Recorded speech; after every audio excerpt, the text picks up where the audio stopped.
नमस्कार, मैं अभिनेंद्र, आपका स्वागत है द प्रिंट लाइन्स में।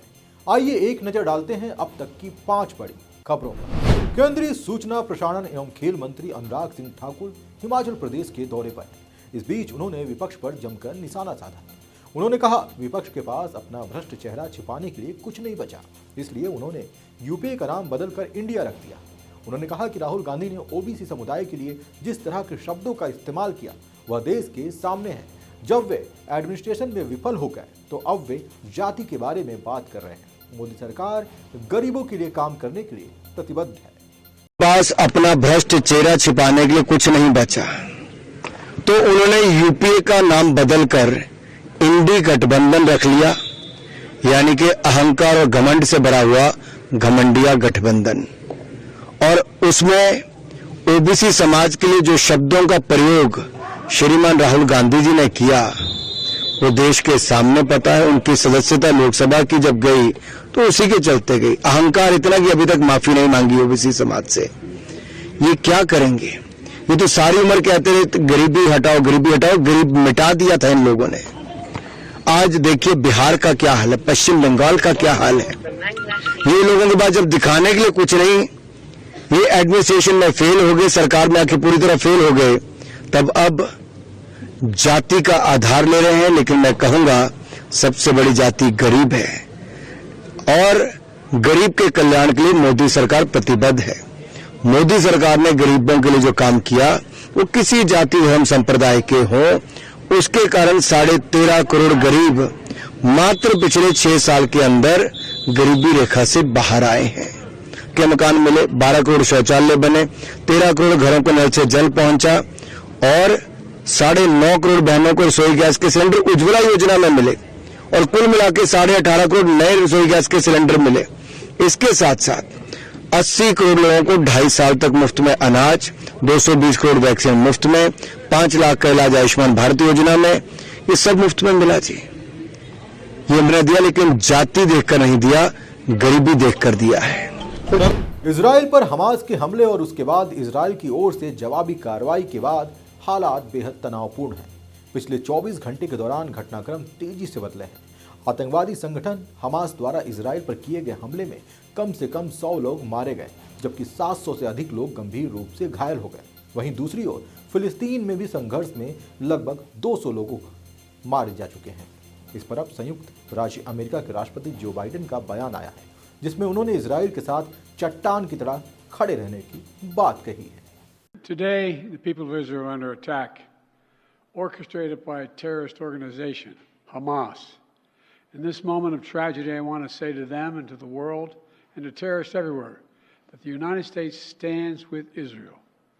We will not ever fail to have their back. We'll make sure that they have the help their citizens need and they can continue to defend themselves. You know, the world's seen appalling images. Thousands of rockets in the space of hours, raining down on Israeli cities. When I got up this morning, started this at 7:30, 8 o'clock, my calls. Hamas terrorists crossing in Israel, killing not only Israeli soldiers, but Israeli civilians. In the street, in their homes, innocent people murdered, wounded, entire families taken hostage by Hamas. Just days after Israel marked the holiest of days in the Jewish calendar. It's unconscionable. You know, when I spoke with Prime Minister Netanyahu this morning, I told him the United States stands with the people of Israel in the face of these terrorist assaults. Israel has the right to defend itself and its people, full stop. There's never justification for terrorist attacks. And my administration's support for Israel's security is rock solid and unwavering.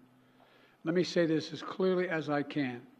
This is not a moment for any party hostile to Israel to exploit these attacks to seek advantage. The world is watching. फिलिस्तीन के आतंकवादी संगठन Hamas और Israel के बीच संघर्ष जारी है। 7 अक्टूबर को हमास के हमले के बाद इजराइल ने भी युद्ध की घोषणा कर दी, जिसके बाद दोनों ओर से ताबड़तोड़ हमला जारी है। इससे पहले इजराइल के रक्षा बलों ने अपने देश की सीमा में हमास आतंकवादियों के घुसपैठ की बात भी कही थी, जिसके बाद फिलिस्तीन के कई इलाकों पर रॉकेट दागे गए। इस पर रक्षा विशेषज्ञ कमर का क्या कहना है, आइए सुनते हैं। बहुत स्ट्रांग है। उन्हीं ने ऑलरेडी वहाँ के ऊपर 200 से भी ज़्यादा पैलेस्टीनियन मर चुके हैं और उसके अलावा लगातार बॉम्बिंग हो रही है, बहुत सी बिल्डिंगें भी डिमोलिश्ड हो गई और उनका जो ऑपरेशन है उन्होंने कहा है वो चलता रहेगा जब तक कि पूरी तरीके से वो हमास को वहाँ से एलिमिनेट नहीं कर देंगे, ख़त्म नहीं कर देंगे। मगर इस तरह पहले भी वो कई बार कह चुके हैं, इस तरह कई बार इजराइलीज़ अंदर भी गए हैं हमास को भी करने के लिए, हिजबुल्लाह के लिए भी, लेकिन कुछ दिनों के बाद फिर ये लोग खड़े हो जाते हैं, नए लोग, नई लीडरशिप। मैं समझता हूँ कि समय आ गया है और जो 2 स्टेट सोल्यूशन पे बातचीत हुई थी उसको दोबारा से रिवाइव करना चाहिए। मसला जंग से नहीं हल होगा बल्कि बातचीत से।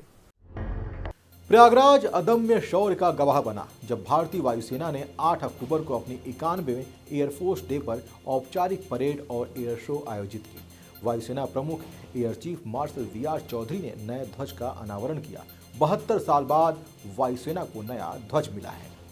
सेना ने जो इतने 1932 से लेके अब तक जो हासिल किया है वो एक अद्वितीय उदाहरण है। वो आप चाहे देखें, आपको बचाने के लिए इंडिपेंडेंस की बात, मैं इंडिपेंडेंस से पहले की बात नहीं करूंगा, वो बड़ा योगदान दिया उन्होंने। सेकेंड वर्ल्ड वॉर में बर्मा की कैंपेन को भारतीय वायुसेना ने ही अंग्रेजों को बचाया है। ये लोग छुपाते, भारतीय आर्मी और भारतीय वायुसेना, जो हमारे लोगों ने प्रदर्शन दिया था उसके कारण उनकी जान बची है। पर उसके बाद जो भारतीय वायुसेना ने हासिल किया, कश्मीर को बचाया, कश्मीर को बचाने का अगर आप पूरी की पूरी अब देखें, जैसे कि फ्लाइट भाटिया और क्या कहते हैं अपने बाबा मेहर सिंह इत्यादि जिन्होंने योगदान दिया, मेजर सोमनाथ शर्मा को किस तरीके से इंडक्ट किया सिख रेजिमेंट को, ये सारी की सारी टोटल हिस्ट्री है, वो हमको जाननी चाहिए। पर भारतीय वायुसेना ने उसके बाद जितने योगदान दिए हैं, कारगिल में क्या भूमिका अदा की है, 71 में अगर बांग्लादेश को बनाना था तो भारतीय वायुसेना ने योगदान दिया है। पूरी आर्मी को, अब इंडियन एडवांसिंग आर्मी को नदियों को पार करना समय पर ताकि वो ढाका को ऑक्यूपाई करे, एयरफोर्स ने किया था। टोटल एयर सुपीरियरिटी अगर हासिल करनी थी, एयरफोर्स ने किया था। एडवांस लोंगेवाला के अंदर एनिमी एडवांस कर चुका था, आपका जयपुर और जोधपुर सब चला जाता अगर एयरफोर्स ना होती। एयरफोर्स को 2.5 हंटर, 3 हंटर ने, 2 फाइटर, 1 ट्रेनर और उसके बाद और आए और HF-24 उत्तर लाई से आए, उन्होंने लोंगेवाला को बचाया।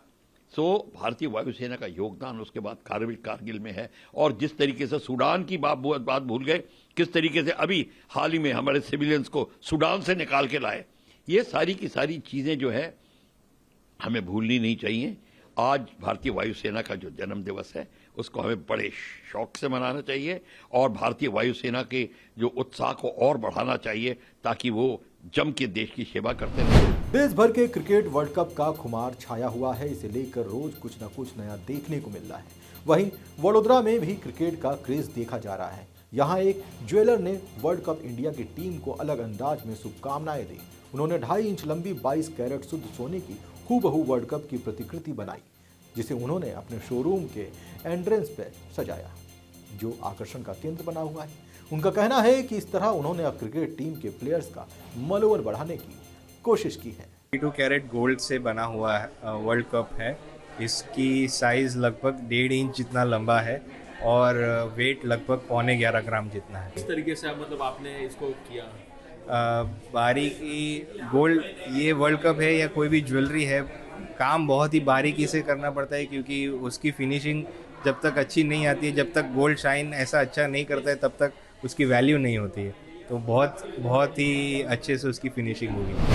तो ऐसे ही महत्वपूर्ण खबरों को देखने के लिए द प्रिंट लाइन्स को सब्सक्राइब कर लें और इस खबर को लाइक करना और शेयर करना बिल्कुल ना भूलें।